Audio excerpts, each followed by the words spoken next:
Bismillahirrahmanirrahim. Assalamualaikum warahmatullahi wabarakatuh. Alhamdulillahirabbil alamin. Wabihi nasta'in umuri dunya waddin. Wassalatu wassalamu ala asyrafil anbiya wal mursalin. Sayyidina Muhammad wa ala alihi wasahbihi ajma'in. Rabbi shrah li sadri wa yassir li amri wahlul 'uqdatam min lisani yafqahu qawli, amma ba'du.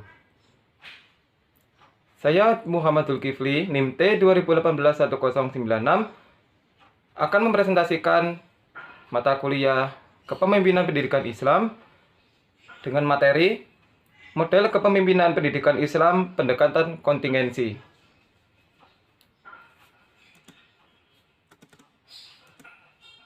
Yang pertama di sini, sebelum saya menjelaskan tentang beberapa model kepemimpinan pendidikan Islam dengan pendekatan kontingensi, terlebih dahulu saya akan menjelaskan apa itu pendekatan kontingensi. Jadi, teori kontingensi ini pertama kali dikemukakan oleh Fiedler yang mengambil pendekatan mencocokkan pemimpin dengan situasi di mana ia akan sukses.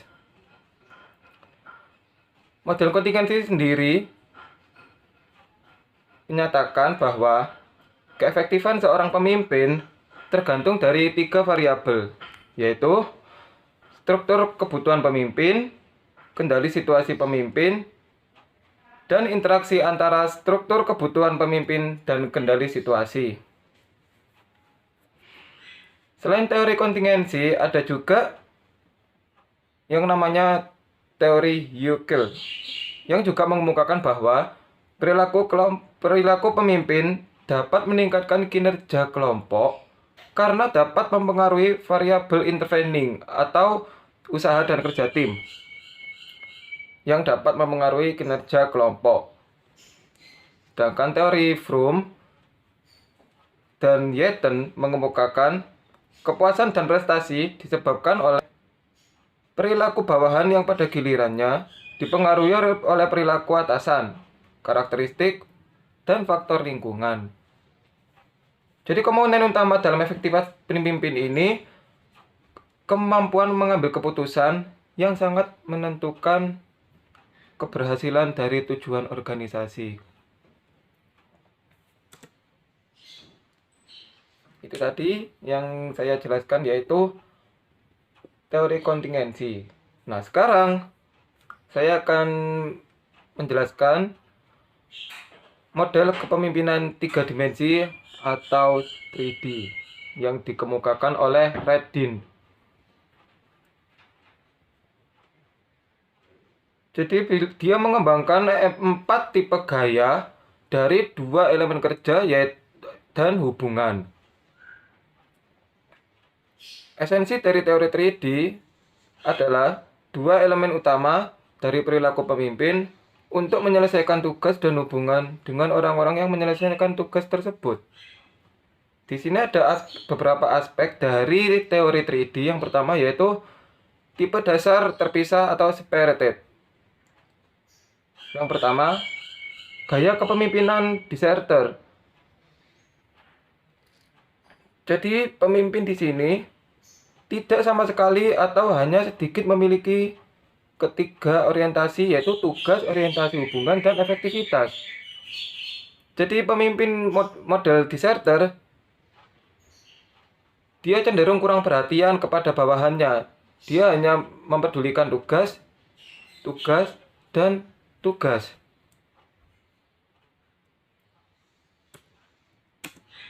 Kemudian ada bureaukratik.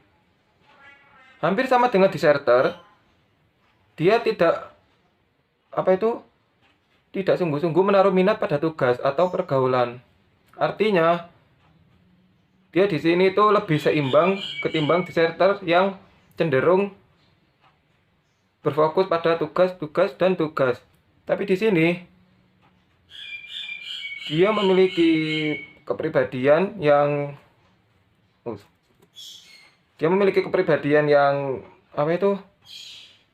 seimbang, yaitu dia kurang berminat pada tugas atau pergaulan. Jadi bisa dikatakan lebih seimbang seperti itu. Kemudian tipe dasar keterkaitan atau related. Yang pertama yaitu model kepemimpinan missionary. Jadi missionary ini orangnya orangnya terlalu baik. Jadi terlalu ramah, terlalu berbaik budi. Jadi dia ini kepemimpinannya sabar yang pasif.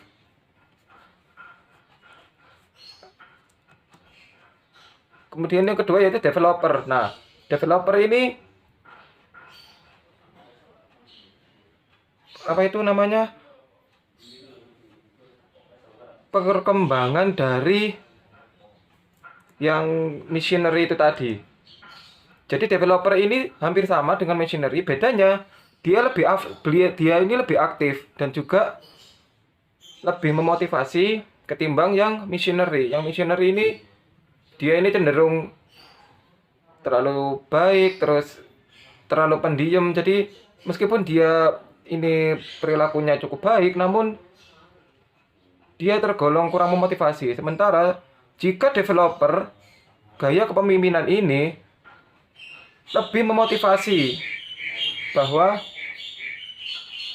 dia memandang tugas yang diamanahkan itu adalah mengembangkan potensi orang lain, seperti itu. Berikutnya ada tipe dasar dedikasi atau dedicated. Yang pertama yaitu autokratik.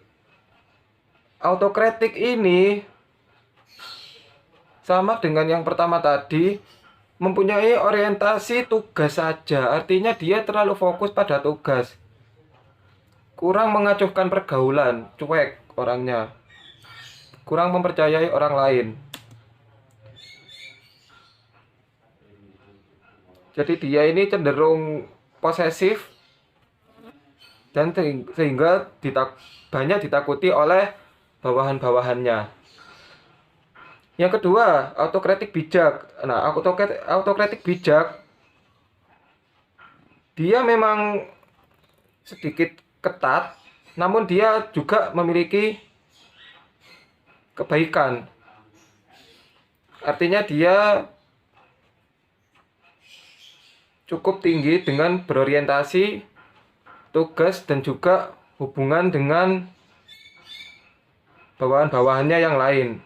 Meskipun dia juga sama-sama bukan jahat, apa ya namanya? Sama-sama tegas, sama-sama ditakuti, cuma bedanya dia ini lebih bijak, lebih percaya pada orang lain, dan juga lebih produktif. Seperti itu. Kemudian ada tipe dasar integrasi atau integrated. Yang pertama itu kompromi. Nah, kompromi ini dia benar berorientasi tugas dan juga berorientasi pergaulan atau tidak acuh dengan pergaulan, tapi dia tidak mampu untuk menyatukan hal ini. Artinya dia itu tidak mampu menyatukan orientasi tugas dan juga orientasi pergaulan. Dia tidak bisa menyatukan kedua orientasi ini sehingga keputusan yang diambil itu cenderung tidak sehat, seperti itu. Kemudian gaya kepemimpinan eksekutif. Nah, eksekutif ini merupakan manajer yang paling efektif daripada manajer-manajer yang lain, karena pekerjaan atau amanah yang diberikannya itu membuat bawahannya dapat mengerjakan hal-hal yang paling baik. Dia menggariskan standar dan prestasi yang tinggi, tetapi dia tahu bahwa dia harus memperlakukan masing-masing orang ini berlainan. Jadi dia ini tidak semena-mena, tidak sembarangan memperlakukan orang lain semaunya sendiri. Dia ini sangat efektif terutama dalam hal kepatuhannya terhadap tugas. Dan pergaulannya sangat meyakinkan semua orang dan merupakan teladan bagi semuanya. Seperti itu. Nah, tadi saya sudah menjelaskan sedikit tentang model kepemimpinan 3D. Sekarang yang saya jelaskan yaitu model kepemimpinan kontinum. Nah, gaya kepemimpinan kontinum ini pertama kali dikemukakan oleh Robert Tenenbaum dan Warren Schmidt. Gaya kepemimpinan ini terdapat 7 gaya, yang mana gaya ini masih dalam kerangka autokratis dan demokratis. Ada 2 pengaruh. Yang pertama, pemimpin menggunakan otoritasnya dalam kepemimpinannya. Artinya, pemimpin ini menggunakan haknya dalam memimpin suatu organisasi atau kelompok. Dan yang kedua, pemimpin menunjukkan gaya demokratis bidang pengaruh kebebasan bawahan. Artinya di sini, pemimpin tidak mengekang bawahan-bawahannya dan menjamin kebebasan bawahannya itu sendiri. Nah, kedua bidang pengaruh ini digunakan dalam hubungannya jika pemimpin melakukan aktivitas pembuatan keputusan. Artinya dalam mengambil keputusan, pemimpin ini menggunakan otoritasnya dan juga demokrasinya. Artinya benar dia punya keputusan sendiri, tapi dia tidak langsung membuat keputusan sepihak. Dia masih memberi kesempatan kepada bawahannya untuk menyampaikan pendapatnya terlebih dahulu, untuk kemudian disatukan dengan pendapat yang dimiliki oleh pemimpin tersebut. Setelah penjelasan dari apa itu model kepemimpinan kontinum, di sini ada 7 model pembuatan keputusan yang diambil dari model kepemimpinan kontinum. Yang pertama, pemimpin membuat keputusan dan kemudian mengumumkan kepada bawahannya. Artinya di sini, pemimpin memiliki sebuah keputusan, tetapi keputusan ini bukanlah keputusan sepihak. Pemimpin setelah memberikan keputusan, dia mengumumkan terlebih dahulu keputusan yang dia ambil. Jadi masih ada kesempatan untuk para bawahannya, entah itu menyanggah atau menanggapi dari keputusan tersebut. Yang kedua, pemimpin menjual keputusan. Dalam hal ini, pemimpin masih terlihat banyak menggunakan otoritas yang ada padanya, sehingga hampir sama dengan model yang pertama, bawahannya di sini meskipun diberi kebebasan untuk menyampaikan pendapatnya, tetapi di sini bawahan belum sepenuhnya terlibat dalam pembuatan keputusan seperti itu. Kemudian yang ketiga, pemimpin memberikan pemikiran-pemikiran atau ide dan mengundang pernyataan-pernyataan. Artinya di sini, meskipun digunakan otoritasnya, tapi dia sendiri masih bisa membatasi otoritas itu sendiri. Jadi dia memberikan sebuah pemikiran ataupun ide atau pendapat-pendapat yang lain yang sekiranya memancing pernyataan-pernyataan dari bawahannya. Bahkan bawahannya di sini sudah mulai sedikit terlibat dalam pembuatan keputusan. Kemudian yang keempat, pemimpin memberikan keputusan bersifat sementara yang kemungkinan dapat berubah. Artinya di sini pemimpin benar memberikan sebuah keputusan, tetapi keputusannya di sini bersifat sementara. Artinya masih bisa disanggah ataupun masih ada kemungkinan untuk berubah, sehingga dia memberikan kesempatan untuk bawahan-bawahannya menyampaikan pendapat yang dimilikinya. Bahkan di sini otoritas kepemimpinannya pun mulai dikorbankan, atau istilahnya mulai dikurangi untuk memberikan kesempatan kepada para bawahannya untuk menyampaikan pendapat. Kemudian yang kelima, pemimpin memberikan persoalan dan meminta saran-saran untuk membuat keputusan. Nah, ini merupakan salah satu aspek demokratis dari model kontinum. Pemimpin memberi persoalan, kemudian meminta saran dan pendapat dari para bawahannya. Nah, di sini mulai terlihat bahwa model kepemimpinan kontinum ini juga mengedepankan demokrasi seperti itu. Kemudian yang keenam, pemimpin merumuskan batasannya dan meminta kelompok bawahnya untuk membuat keputusan. Nah, ini lebih besar. Kesempatannya ini lebih besar, terutama kesempatan yang dimiliki oleh bawahan untuk menyampaikan pendapatnya. Jadi pemimpin ini mulai membatasi otoritasnya dan meminta bawahan-bawahannya untuk membuat keputusan sendiri. Setelah membuat keputusan sendiri, baru nanti ditampung oleh pemimpin tersebut. Kemudian yang terakhir, pemimpin mengizinkan bawahan melakukan fungsi-fungsinya dalam batas-batas yang telah dirumuskan oleh pimpinan. Jadi yang terakhir ini tergolong cukup ekstrim jika dilihat dari subjek kepemimpinan, karena di sini pemimpin mulai mengizinkan atau mempersilahkan bawahannya untuk melakukan fungsi otoritasnya untuk mengemukakan pendapat atau memberikan sebuah keputusan seperti itu. Nah, di sini ada bagan model kepemimpinan kontinum. Jika dia makin bergeser ke arah kanan, semakin luas kebebasan atau demokrasi yang diterima oleh para bawahannya. Kemudian semakin dia bergeser ke kiri, maka semakin meluas otoritas dari pemimpin itu sendiri, sehingga kebebasan berpendapat dari bawahan-bawahannya itu semakin menyempit seperti itu.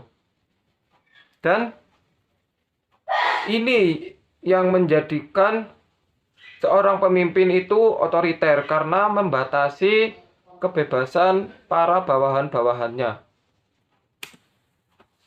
Kemudian yang terakhir ada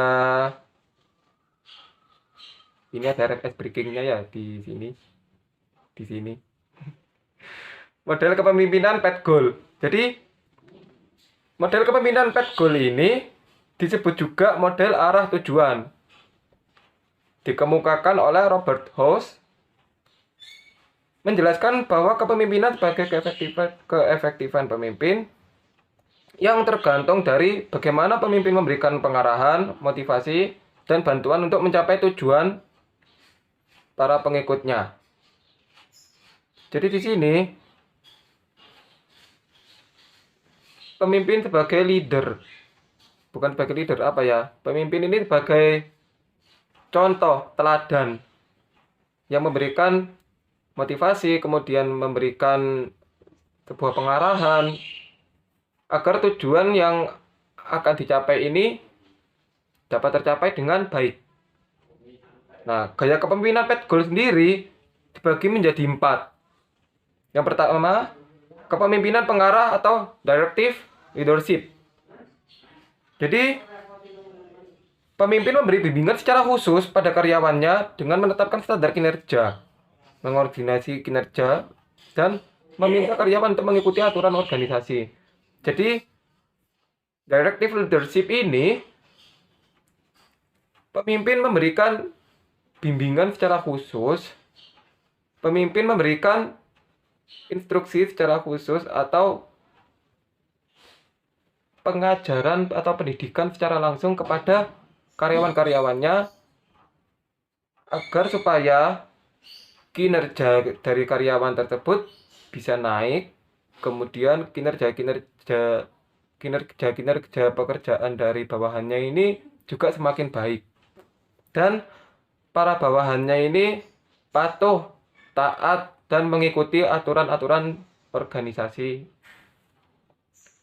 Kemudian yang B atau yang kedua, kepemimpinan pendukung atau supportive leadership. Jadi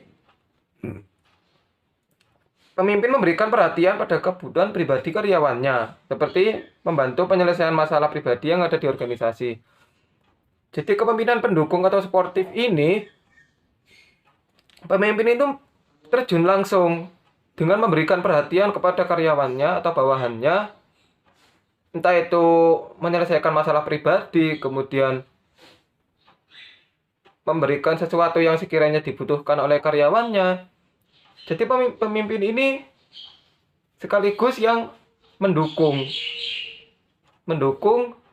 bawahan-bawahannya agar kinerjanya itu dapat menjadi lebih baik atau semakin baik. Karena seperti perkataan dari Helmiah ya pemimpin ini harus menjadi supportive leadership atau turun langsung untuk mendukung bawahan-bawahannya agar kinerja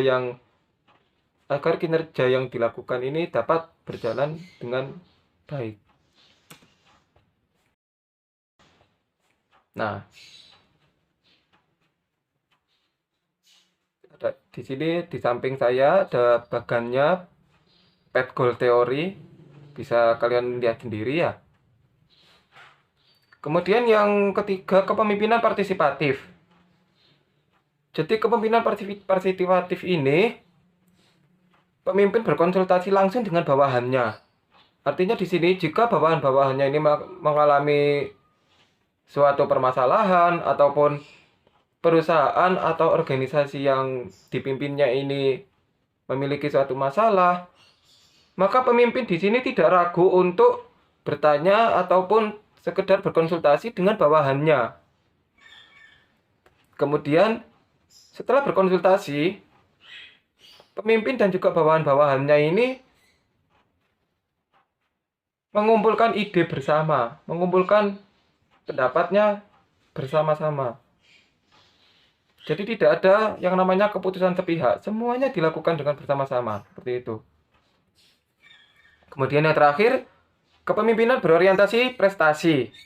Jadi di sini pemimpin menetapkan sebuah target dan mengharapkan bawahannya untuk berprestasi semaksimal mungkin dalam rangka mengembangkan prestasi dalam mencapai tujuannya.